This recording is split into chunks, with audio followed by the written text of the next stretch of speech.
It's the amazing Rico Brogna podcast with your host, Evan Roberts. Yeah! Whoa! Welcome to Rico Brogna. The New York Mets are one win away from the National League Championship Series. We are recording at a very special location. We were recording live from the WFAN studios. For those watching on YouTube, it looks like we're on a TV set. Trust me, it's not that cool. It's just a giant performance space. It's where we had our watch party about a week ago when the Mets won game 161. And we had a little viewing party here ourselves. We were on the radio at 5 o'clock, so I was not lucky enough to be in the building the way a lot of you guys were. And then afterwards, we came into this space, me, the great Pete Hoffman, the sort of great positive Tommy Lugauer, and we watched the final 5 innings together like a family. And so whether you were at the game and you're in your car right now, or you're waking up in the morning, or you're watching live and you weren't at the game, we all have that same feeling. The feeling of joy. The feeling of, wait a second, did the New York Mets just win a playoff game in which they didn't make us sweat our balls off? Did they pull that off? Did they do that? They did. Our tribal chief, our ace, I'll call him an ace after this performance, the great Sean Manaea. Sean, what a freaking performance. And I didn't think it was going to go that swimmingly because early in this game, granted, we were doing a radio show and I was so not distracted talking about Robert Saleh and Jazz Chisholm and God knows what other crap we were talking about for an hour. But he was getting hit hard. Like, you go back to the first batter of the game, I thought the first batter of the game was a bad warning sign. It was Kyle Schwarber. And remember, Manaea got ahead of him. I think he got a few swing and misses. And then Schwarber started fouling ball off after ball off after ball off. And I'm starting to sweat. I'm starting to panic. I think everybody at Citi Field was just so gassed up that we had a postseason game, a real postseason game for the first time in 9 years because we don't count that crap that we saw 2 years ago. And Kyle hit the ball about 400 feet when Manaea finally got him out. And there was a sigh of relief, but a little bit of a worry. And then Trey Turner ripped one to shortstop. And then Bryce Harper ripped one to shortstop. So it was, I would even call this, for anyone who's been watching the Yankees as well, a Garrett Cole first inning. Remember his first inning against Kansas City? A lot of hard contact, a lot of warning signs, but okay, he got through it. And the hope was, and I even said this to Tiki during one of the commercial breaks, because in the second inning, it was sort of the same thing. Nick Castellanos hit one of the warning track. Mark Vientos made this incredible play on an Alec Boehm grounder, and then he hit JT Realmuto when he was ahead in the count. And so it was a relatively shaky first 2 innings in which there were warning signs. But I said to Teak, I said, here's the thing about aces, if you want to believe that Sean Manaea is an ace. And after tonight, I do. You got to get to them early.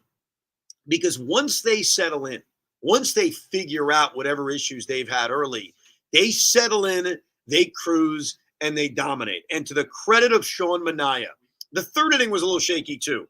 But in the fourth inning, in the fifth inning, he went to work. Then he gets into trouble in the sixth inning, puts a couple of guys on base. And this was probably Sean Manaea's most impressive moment. He strikes out Bryce Harper with 2-1 and nobody out. The hard contact double play, but a little bit of luck when Castellanos hits the ball right at Iglesias.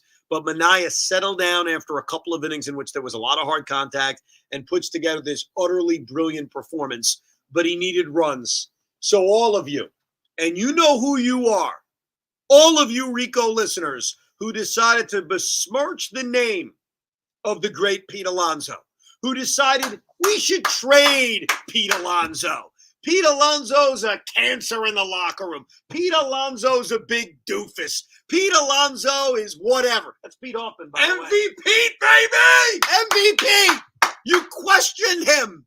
Can he handle the big spot? Listen, I'll never pretend that I've been positive the whole way. I haven't been. That's positive Tommy's gimmick, and he has it. But the one thing I've remained steadfast on is that I know Pete Alonzo's better than this shit that we saw most of this season. I apologize for cursing. I'm pumped up. I also have a lot of built-in adrenaline because I wasn't at Citi Field. I'm very jealous of everybody. But Pete Alonzo reminded you. It took a while, but Pete Alonzo reminded you in Game 3 against the Brewers of what he's capable of when he hit one of the most majestic home runs in the history of the franchise. So think about this, Met fans. Think about anybody who's questioned Pete Alonso. It is the first Met home playoff game. It is their first home game in 2.5 weeks. Pete Alonso walks through that door. He gets a standing ovation. It is the second inning of a 0-0 game in a 1-1 series with the Philadelphia Phillies. And I was on the air, so you may have to correct me. In fact, look this up, Hoff. What's up? First pitch to Pete Alonso. Was it the first pitch or the second pitch? My scorebook says first pitch. Okay? But again, I'm scoring a game while on the radio. How accurate was I? So for the sake of this, until Pete either corrects me or confirms it, on the first pitch, Pete Alonso hits the absolute crap out of a ball from his son, Aaron Nola. That's right, Pete owns him. He deposits it well into the seats in right field. It was for an opposite field home run, I'd call it a moonshot. And that's how Pete Alonso returns home to Citi Field. First pitch. First pitch? That's right. Don't question the scorecard, even if I'm on the radio while I'm doing it. On the first pitch, that goofy, lovable, dopey, very rich son of a bitch puts one over the right field seats. And I don't want anyone to forget that. Don't forget that about Pete Alonso, because there's going to be a lot of stories told about Pete Alonso and what's happened during this postseason run. And obviously, Game 3 is the headline. The Mets are done. Their season's over. They're about to bow out in horrible fashion to the Milwaukee Brewers in a playoff series that still doesn't even feel like the playoffs. And Pete Alonso delivered probably the clutchest home run in the history of the New York Mets. But let's never forget that in Game 3, with the series tied at 1, in a 0-0 game, Pete Alonso brought the freaking house down with an opposite field home run.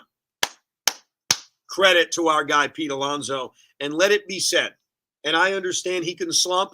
He may not get another hit for the rest of the postseason. I cannot tell the future. But let us never forget what Pete Alonso is capable of. And I'm not going to make any comments about his future or his contract because we got a lot of time to worry about that. Hopefully, we've got weeks to worry about that. But Pete Alonso has reminded all of us what he is capable of. That was a massive home run.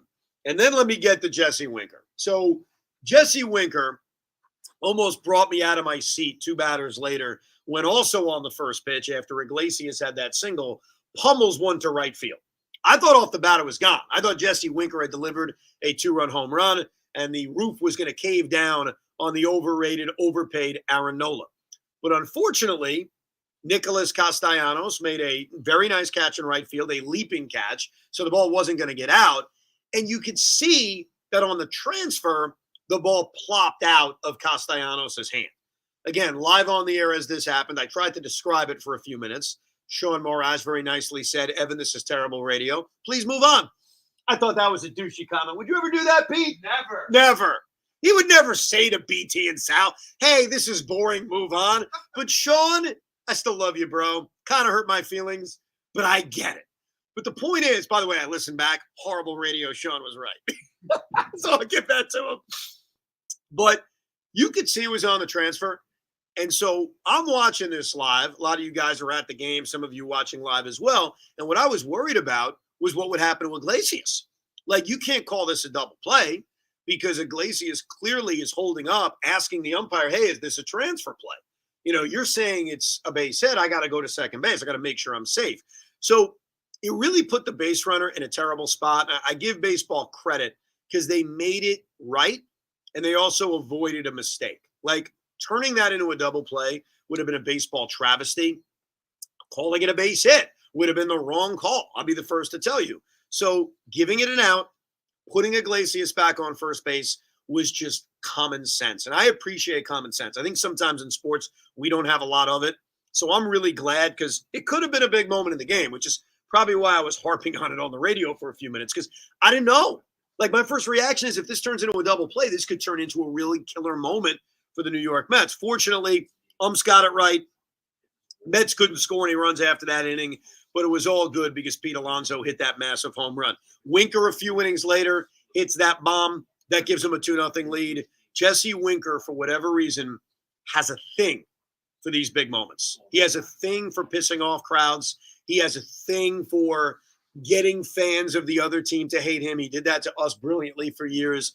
The other thing Jesse Winker clearly has is this knack for the big moment. And it's why Mendy ultimately made the right decision, starting Winker over JD. Both guys did not have good career numbers against Aaron Nola, so there wasn't a great option. There were a few emails to the Rico mailbag in which people suggested starting Luis Angel Acuna, thinking, hey, if JD doesn't have good numbers, if Wink doesn't have good numbers, why not give Acuna a rare playoff start? Like, why not? Let's see what he can do. I still like the idea of trusting this guy in a big spot. He's starting to prove that. And Jesse Winker's home run to turn a 1-0 game into a 2-0 game was absolutely monumental. The other thing is, going back to Manaea, was that 6th inning. 6th inning, they're up in this game 2-0. He puts the first 2 guys on base, and the first 2 guys he puts on base with walks is Kyle Schwarber and Trey Turner. For Sean Manaea to make the pitches he made, those sweepers, I think he threw 3 in a row to get Bryce Harper out on 3 pitches or 4 pitches. There may have been a foul ball mixed in there to strike him out. Was huge. The Castellanos at-bat was great. He got ahead of him, and then 0-2. Nick Castellanos scares the crap out of me, no matter what the count is, and he proved that in Game 2 when he was behind in the count 1-2 to McGill, and it was a hanging slider that they hit the crap out of and put in the left field. But he's ahead of him 0-2, and Nick hit the daylights out of that ball. I thought it was going into right field. Luckily, it was right at Iglesias and turned into a double play.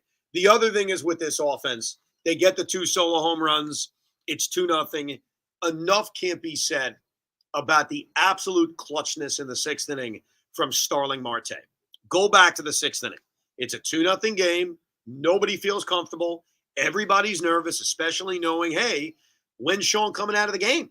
I mean, at that point, Manaea's pitch count was only 80 after 6. So I think they even suggested it on the broadcast, like, does he come out for another inning? And we're all here like, are you freaking kidding me? Of course he's coming out for another inning. He's thrown 80 pitches in 6 innings. And he finished an inning strong. You at least let him start the 7th inning, and you go batter by batter. That was at least my thought. Because, yes, the last batter made the hard contact. That was the Castellanos double play. But we were all in agreement, right? But I had to come out for the 7th inning, pitch count of 80. Yeah, we're all universal on this. But getting runs was going to be so important. And you go back to that 7th inning. They put together, or that 6th inning, I should say, they put together a beautiful bases-loaded, nobody-out spot. You've got Vientos coming through with a base hit. You've got Brandon Nimmo giving you this awesome at-bat against Nola. And then Pete Alonzo. Here's the thing about Pete. He hits the home run. We did the diatribe about that. That at-bat against Aaron Nola was an incredible at-bat. He showed such great poise, laying off close pitches, close changeups. Pete Alonzo made a decision. If I'm not getting the pitch I want, I'll do what I did 2 innings earlier and strike out looking. I am not going to chase to Aaron Nola's pitches that I don't think I can hit. He put together an outstanding at-bat. He drew the walk. They're set up with the bases loaded. They get Aaron Nola out of the game. Iglesias hits that ground ball to second that Sosa doesn't play cleanly. Unfortunately, Mark Vientos is slow as molasses, and he's thrown out at the plate. And then Jesse Winker, unfortunately, hits a pop-up to left that doesn't go far enough, and Nimmo can't score from third.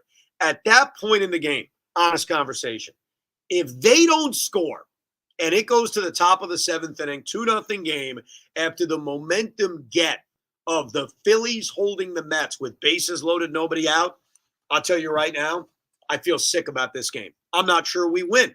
I'm not sure how Mendy even manages it with a 2-0 lead. I'm not sure if Manaea, who put together the easiest, cleanest 7th inning in the world, I don't know if the same thing happens if it's 2-0. Starling Marte, who has been here for a bunch of years. We've talked more about his groin and his hammy and all the different injuries that this man has had over the years he's been here. How freaking money has he been during the postseason? He's gotten a lot of big hits. And in this spot, I can make the argument that this was the biggest hit he got, because I really felt not scoring with the bases loaded and nobody out in the 6th inning had a chance to be our death sentence, had a chance to be a really bad moment in this game. And Starling Marte comes through, rips the base hit to center field, and just gives us all this chance to relax, this chance to breathe. And I will admit, I don't sit here watching these games thinking positively the entire time, thinking we're going to win, envisioning a game 4 with the Mets up 2-1. When Marte got that base hit, it was the first time in which my butt cheeks could relax, in which I can uncleanse a little bit, sit back and say, okay, I feel good about winning this baseball game. Massive, massive hit by Starling Marte. And look, what helped is that, as I mentioned, Manaea comes out for the 7th inning, and he threw like 5 pitches. I mean, he had the easiest 7th inning in the world with a 4-0 lead. He comes out for the 8th, which, again, same thing. The pitch count is relatively low. You're thinking about there's a game tomorrow. Edwin Diaz has thrown 1 million pitches over the last week. So you're trying to maximize your starter. And I'm with you on this with Manaea, especially after such a quick, easy 7th inning to let him start the 8th. Unfortunately, he gives up that leadoff hit to Edmundo Sosa, which was really a bad break. Manaea did not give up hard contact. And then Mendy makes the decision to pull him. So where I'm at on that is I'm now thinking I need to make sure that if the Phillies start to rally at this point, and look, they could. I mean, at this point, it's a 6-0 game because they scored 2 more runs. I'm trying to remember now. Yeah, in the 7th inning, they scored the runs on the Jose Iglesias big hit, which I left out. I apologize. In the bottom of the 7th inning, it was kind of same. They put together the 2-out rally with a bunch of walks. Nimmo and Alonzo, same thing. And then Iglesias came through with the huge 2-run single. I don't want to forget that to make it 6-0. But at 6-0, I'm still thinking, hey, Phillies could put a rally together. I got to make sure Edwin Diaz is on the mound. So I'm playing the counting game. And the counting game tells me if I go to my bullpen and I got the 3-batter minimum and I've got a 6-run lead and there's a runner on first, I've got to always make sure that if 3 batters later the tying run comes to the plate, I go to Edwin Diaz. I'm not stuck on the mound with anybody else in this bullpen. No offense to them. And I know Diaz, a lot of Met fans may not trust him. I'm not saying he's got the fullest of trust, but he's their best reliever. I think that's one thing we could all agree on. He's still the guy you want on the mound. So when Manaea gives up the leadoff hit, I'm doing the counting game. He goes to Phil Maton. Maton gets an out, walks a guy. Then he gives up, he walks a guy, and then he gets an out on the comebacker. So what I'm thinking right now is at 6-0 with 2 on and 2 out. Hear me out on this. Tell me if this is too confusing, Pete. All right, let's go. You got to take him out there because if you go to someone else, which was Stanek warming up, and Stanek implodes, I got to have the insurance policy of Diaz coming into the game before the tying runs at the plate. So think about this. Mendy lets Maton face one more batter, gives up a base hit. It's now 6-1. There's first and second. He gives up he goes to Stanek, takes Maton out. Fine. Do the 3-batter game. If Castellanos gets a hit, which he does, Bohm gets a hit, which he didn't, and then Realmuto gets a hit, Realmuto would have come up as the tying run. Yeah. You see what I'm saying? So my problem was it's a first world problem critique because it's 6-1 and you're still confident. I got to make sure I get Maton out quick enough where if I go to another reliever and all 3 guys get on base, then I can go to Edwin Diaz. So the mistake Mendy made, in my opinion, is Maton should have come out after he got Trey Turner to ground out because I know you're thinking about saving bullpen arms and not going to Diaz. I'm thinking about the insurance policy of Diaz. So if you go to Stanek 1 batter earlier and all 3 guys get on base, Diaz comes in with the tying run at the plate.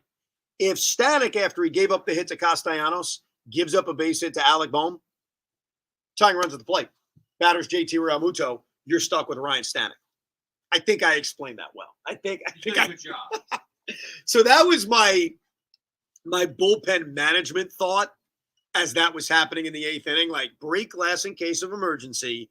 How do I make sure that if the Phillies do put a rally together, Edwin Diaz comes into this game and he has a chance to put the fire out? Granted, Edwin has given us a lot of moments this season where maybe you don't trust him.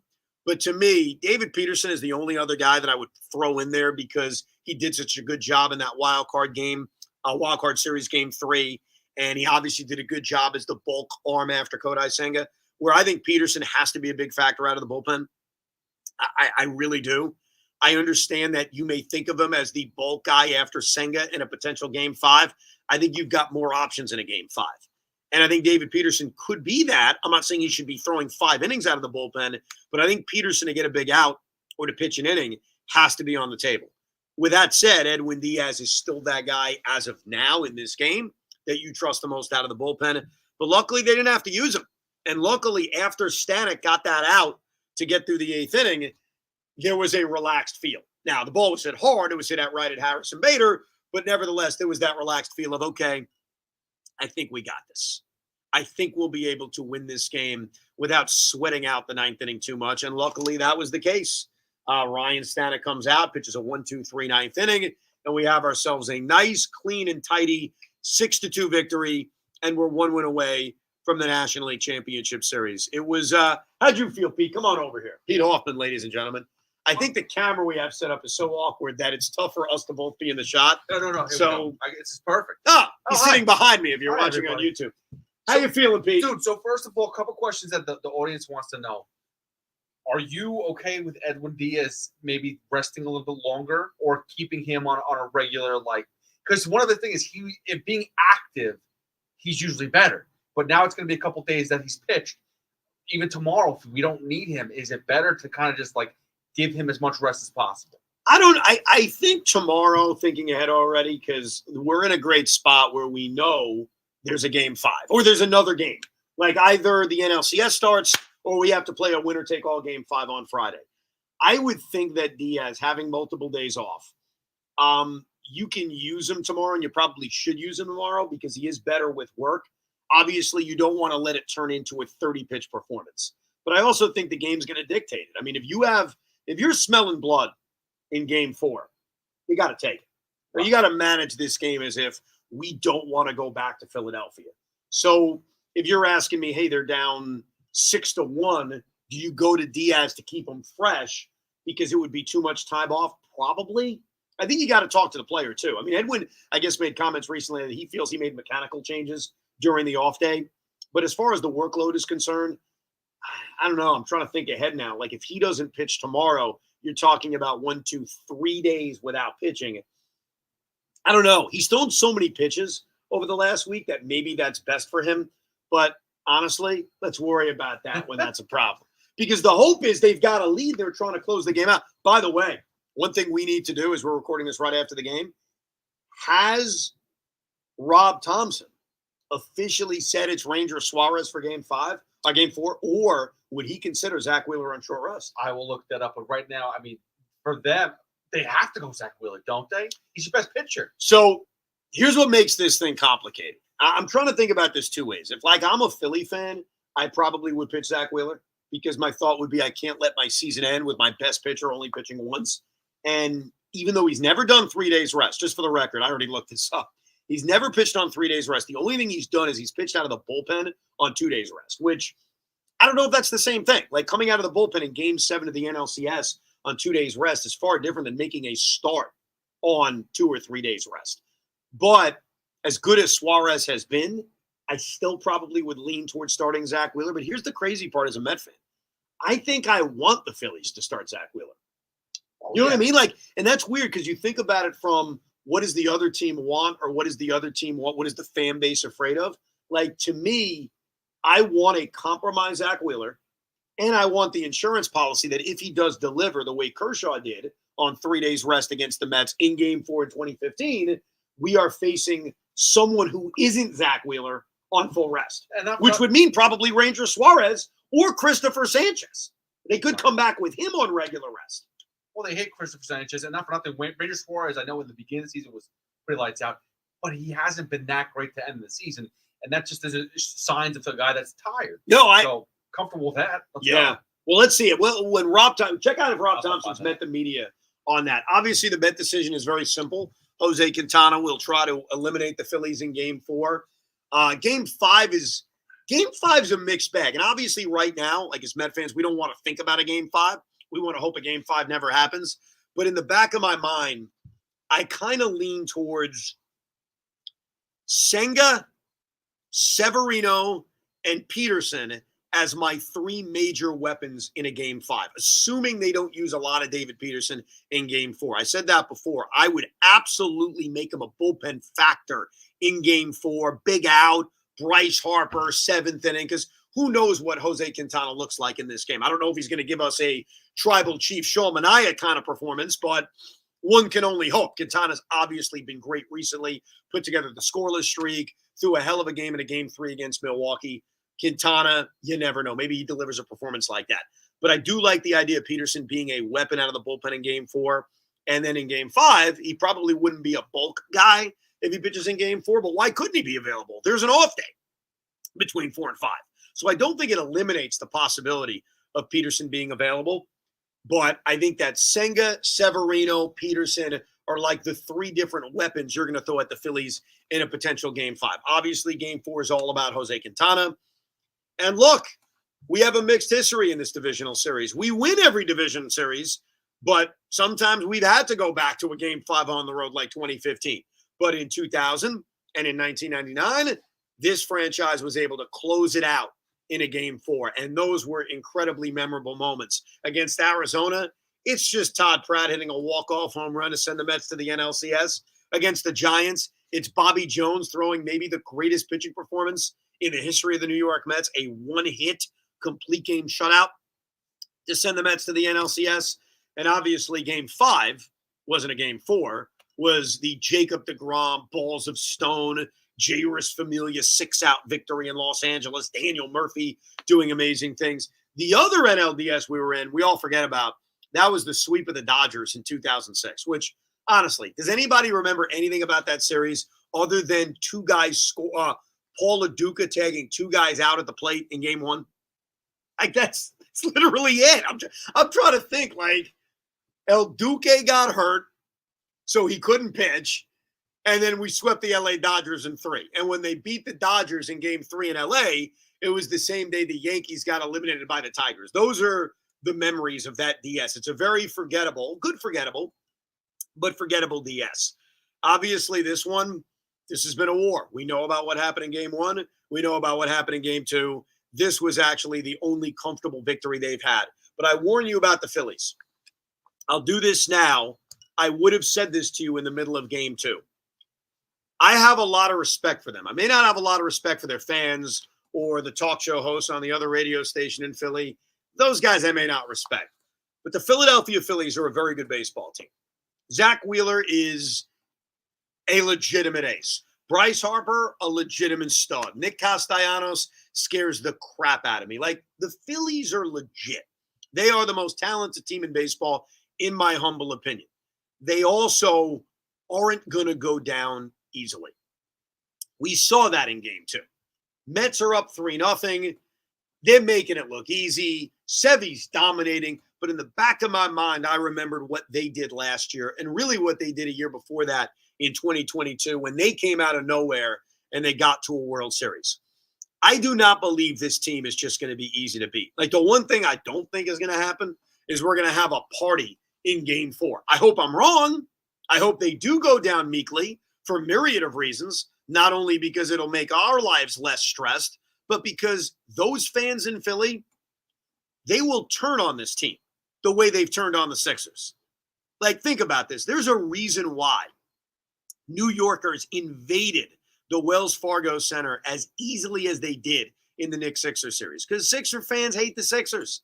They don't like that team. They know Joel Embiid is a dirty stiff. They love this Philly team.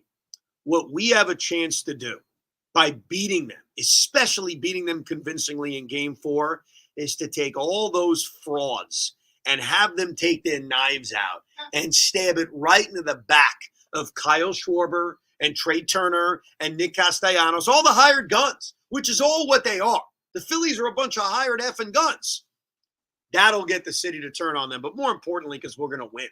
Like, the Phillies are so nameless and faceless. Our company asked us, I'm going to admit this, I apologize. Our company said, do you want to do a joint Rico with the Phillies version of what we do? And by the way, I'm sure those guys are great guys. I'm sure they do a great podcast. I don't mean to knock them. I could give 2 craps about doing a podcast with the city of Philadelphia because no one cares about them.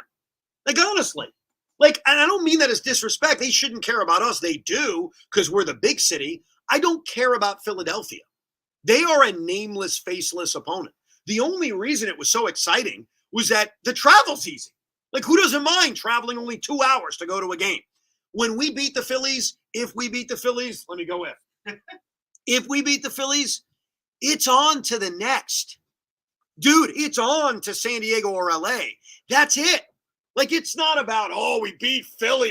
Who gives a crap about Philly? Let them go back to wanting to fire Nick Sirianni. See, in New York, we fire our loser coaches. You hold on to them too long. Can I tell you something? You just nailed something right there, though. This has never been about who are we beating to get to the journey. No, it's all about the World Series. Like, this team has been special, and I keep on going back to that because I felt that for a long time now. It's a team of destiny, so it doesn't make a difference how we get there.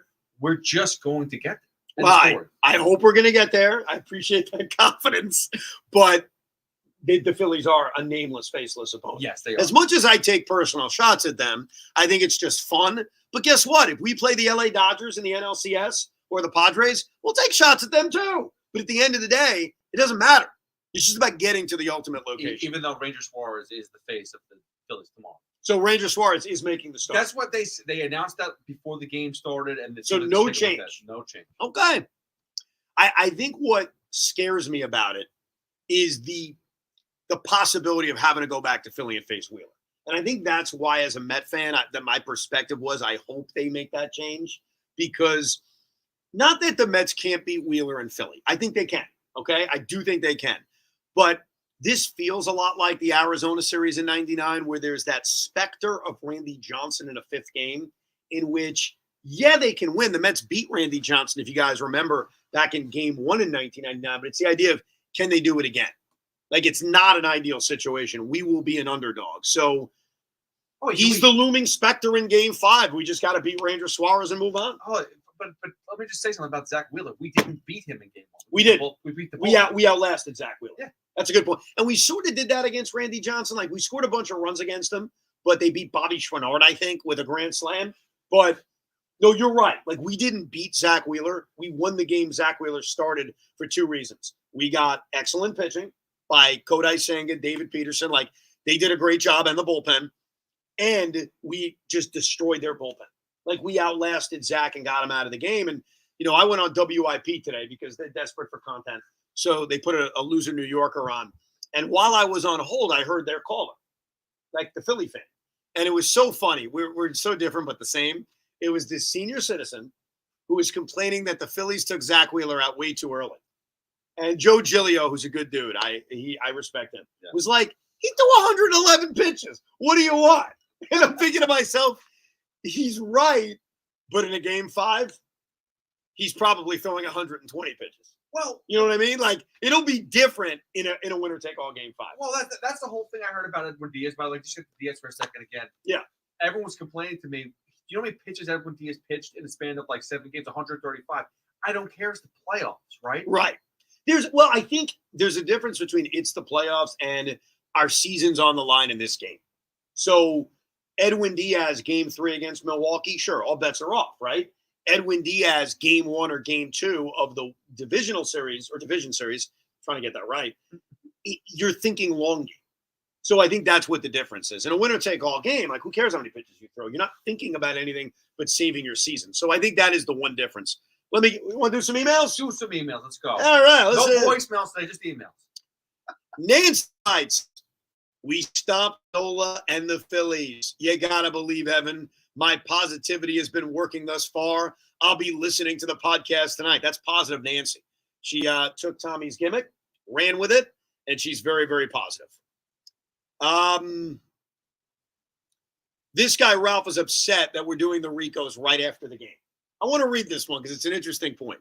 Ralph writes, hey, Evan, I love the show and your excitement, but it's really hard for you to start the live Rico when you do, especially for these playoff games. If people are out watching or partying, they're going to miss your show completely. It's just something to consider. So here's the beauty about YouTube and our podcast. It's always there. So if you consume this live, and the only way to consume the Rico live is on YouTube, luckily, if you go to the WFAN page and it's 3 hours later because you're pissed drunk from being at the Met game, you can watch it. It's live for you. You know what I mean? Like it's the same thing. A lot of our listeners download in the morning. They listened via the podcast format, and that's a day later or it's a few hours later. So the beautiful thing about doing them after games, whether it's a drive home, unfortunately I was not at the game today, or an instant reaction, is that if you can't listen or consume it live, it's okay. There's a lot of ways to consume the Rico Brogna. What's this guy's name? That's Ralph. Ralph. I love Ralph. Ralph is treating the Rico like you treat Mets games. I can't miss it. I have to watch it in live time. But you don't have to. But Ralph doesn't know that. This is why, Ralph, now you can do whatever you want. It's live to you at any time. You know, it's so funny. I said this to Pete as we were recording. I said, I bet you will have less people watching live today because there's 44,000 people at the Met game. No, I like, disappointed. It's a lot. And that's fine. But that's the beauty of a podcast or whatever the hell the Rico is these days. Consume whatever you want. Oh, you mentioned something too. People complain that you're not at the game right now. What about tomorrow? All right. First of all, about not being at the game. And let me call out your host, okay? Your guy. And yes, he's a friend, I guess, of mine too. I'm kidding. I love him. Sal Licata. Sal Licata, who gave me so much crap for missing my show on opening day. Okay. Missing it, which I was just a few hours late, and I got into a fight with my boss. Was very upset about it. Sal's texting me, how are you going to miss game 4, Evan? Do a bit so that you can be at the game. I'm like, you son of a bitch. You gave me crap for opening day, and now you're guilting me into being at game 4? Look, we have a job to do. I have a job to do. And being on the air is a great responsibility. And this was, believe it or not, for anyone who cares, the first Met home playoff game I have ever missed in my life. 1988, I was 5 years old. My dad didn't take me. That is literally the last playoff game at home that I've missed. Game 5 of the 1988 NLCS, in which I didn't understand what baseball was. Every game in 99, 2000, the whole thing. I know it sucks not to be there. Like, trust me, It was tough, man. But you got responsibilities in life. And I'm having a good time watching it with Pete. That was pretty cool. Doing this Rico here. Like, you got to make the best of any situation. As far as tomorrow's concerned, I'm very up in the air about it because I've had people say you got to get there if the Mets have a chance to clinch. Like, what does that mean? If they're losing, I shouldn't try to go? Like, it should only be a situation in which they have a chance to clinch? I'm going to play it by ear, to be perfectly honest with you. My show ends at 6:30. Would I leave at 6 o'clock? Yeah, I don't think that's a big deal. We've all done that in the past. Craig used to do that all the time. What are you talking about? Nothing. Craig never did that. If I left at 6 o'clock and I got there at 7 o'clock, which is how long it would take, and it's 2 hours into what's usually a 2-hour, 45-minute baseball game, is that worth going to? I don't know. I got to think about it, to be honest with you. If they're celebrating, you want to celebrate. You have to. That's the one thing I will say. To me, if you have an opportunity to be there to witness that moment, you got to be there. Because when's the last time we celebrated on Citi Field? No, you're right. The answer, by the way, the last time the Mets celebrated a playoff at Citi Field. I'm sorry. First of all, they've never done that at Citi Field. So let me answer it that way. The last time the Mets celebrated clinching a playoff series at home. Are you ready for this? The National League pennant in 2000. Oh, my God. I swear to God. They clinched the division series in 2006 in Los Angeles. Obviously lost the NLCS at home. 2015, everything was on the road. Everything was on the road. They clinched the division in 06 at home. So if you want to count that, that's absolutely fine. I remember writing Reyes with the cigars. Yes, right? That was at Shea. Absolutely. Cliff Floyd making the final catch in left field. But in terms of a playoff series, I've only seen it 3 times in my life. 2000 National League pennant, 2001 hitter Bobby Jones, and Todd Pratt 1999. So maybe, that's it. So maybe don't go. Don't go. Maybe stay here. You know what? I think for anyone who's worried about jinxes, I think if I make the decision tonight, which I'm probably going to go. Mm-hmm. I'll probably, as soon as I can, just get in the car. I'll watch the game or watch it safely or listen to it. And I'm not factoring in the score. Like if they're losing 5-0, I'm still going. Then I'm not jinxing anything. Okay. Because I'm going either way.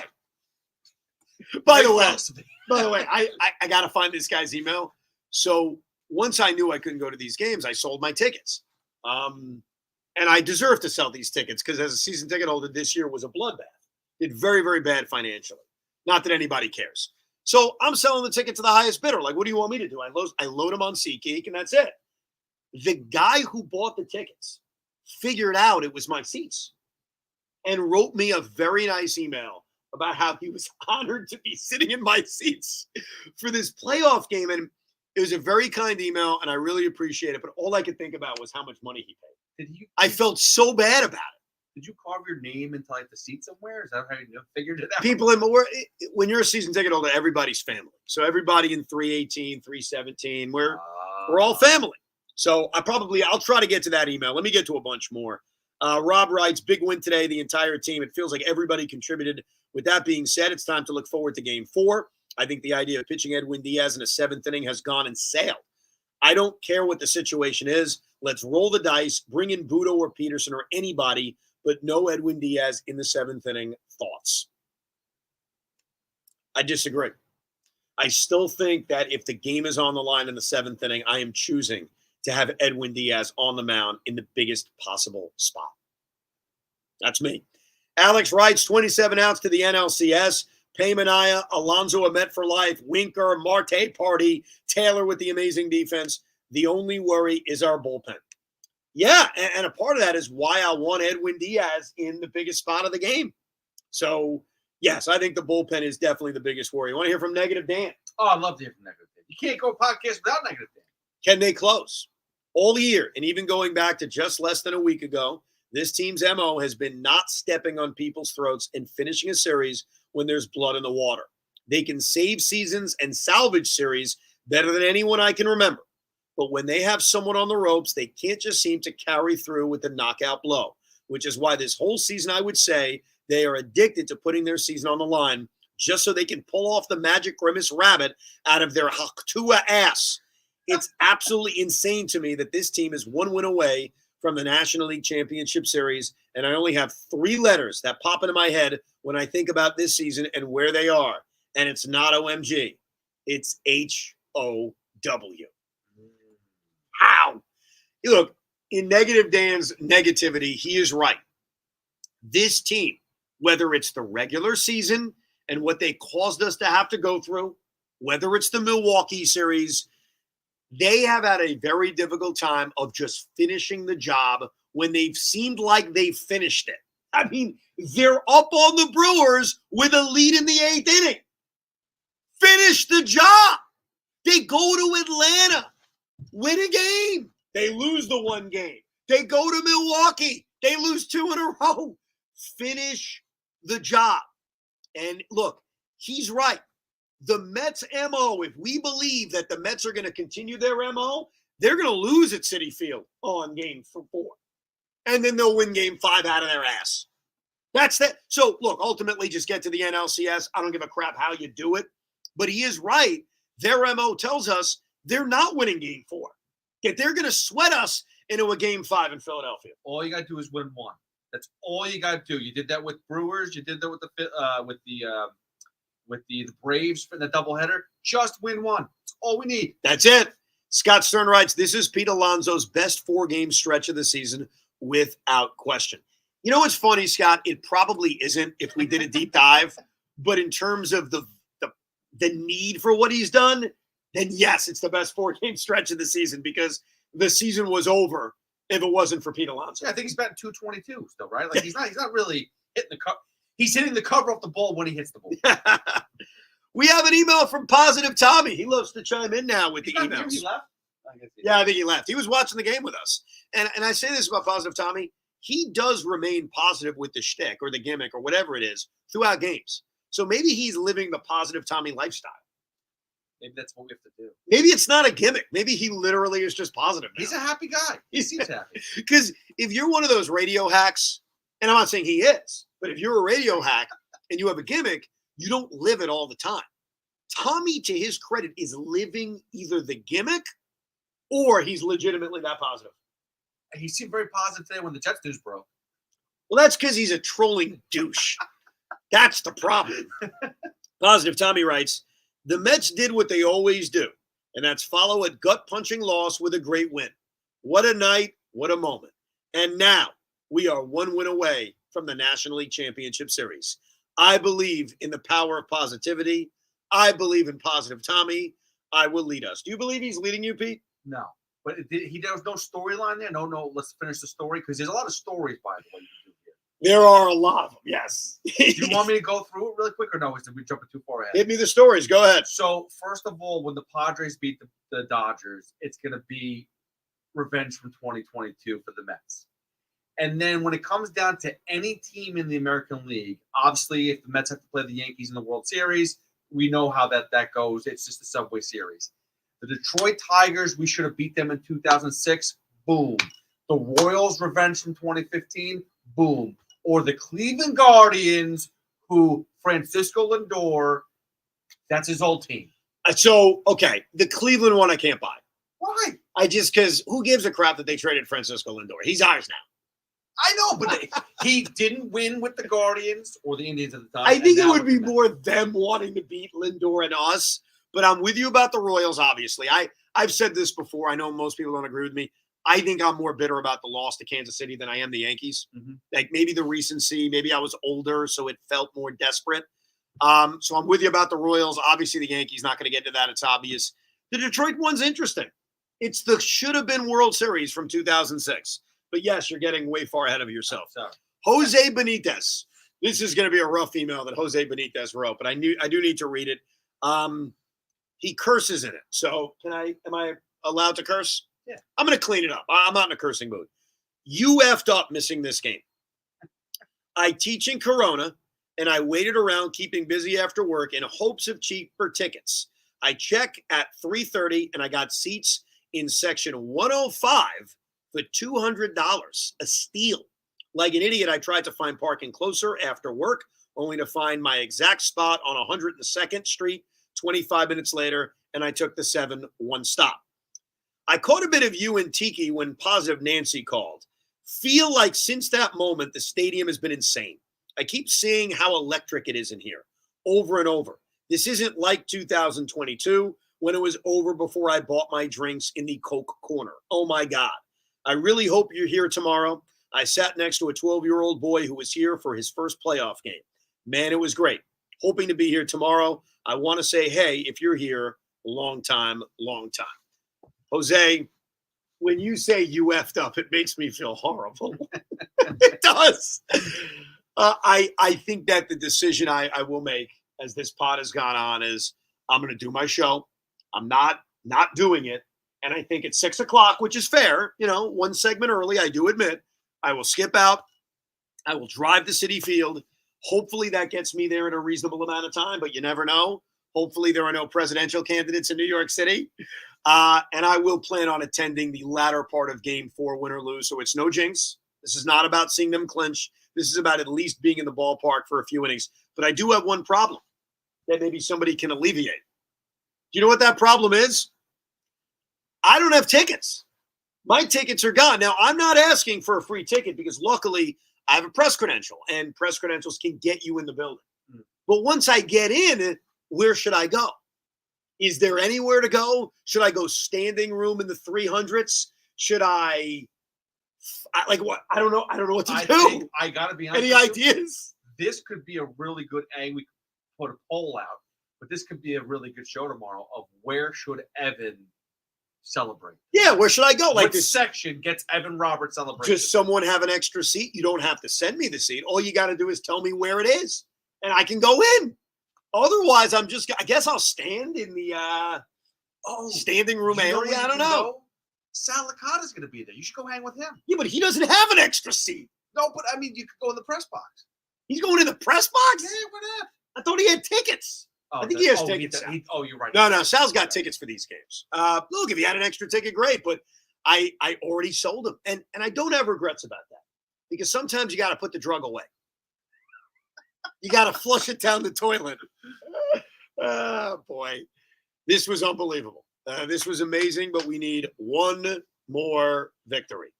One more freaking victory to seal the deal. And I can't wait. And I hope we can tomorrow night to start breaking down Padres or Dodgers. That's the dream. We do appreciate you listening, subscribing, and downloading, whether you're listening live on YouTube or you're listening live on the downloaded podcast. We do appreciate it. You can download the Rico Brogna wherever you get podcasts, I guess. I don't know, Spotify, the Odyssey app, wherever you get podcasts. It's very much appreciated. Thank you very much to my fellow Ricoers. Let's go Mets, and let's close this out tomorrow. Thank you very much for listening to Rico Brogna. We hope you enjoyed this episode of the Rico Brogna podcast. It's amazing, isn't it? Make sure you download it now to keep it on you at all times.